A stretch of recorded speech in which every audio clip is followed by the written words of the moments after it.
तिसरा षटकार. सलाउद्दीनला मॅच लवकर संपवायची घाई आहे. तो आता थांबायला तयार नाही.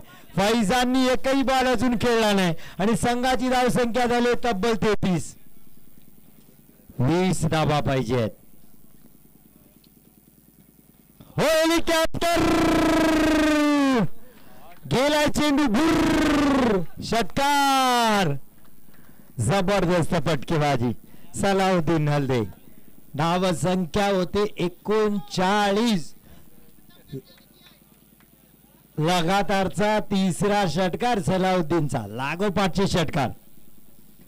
यावेळेस मात्र चेंडू चांगला हाताळलाय.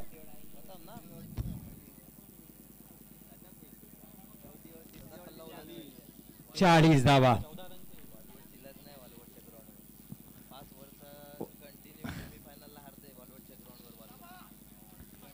ओहो फैजान. सगळे सलाउद्दीनचे षटकार लक्षात राहतील पण ही फैजाननी मारलेली चपराक मात्र कडकच होती. जबरदस्त फटका.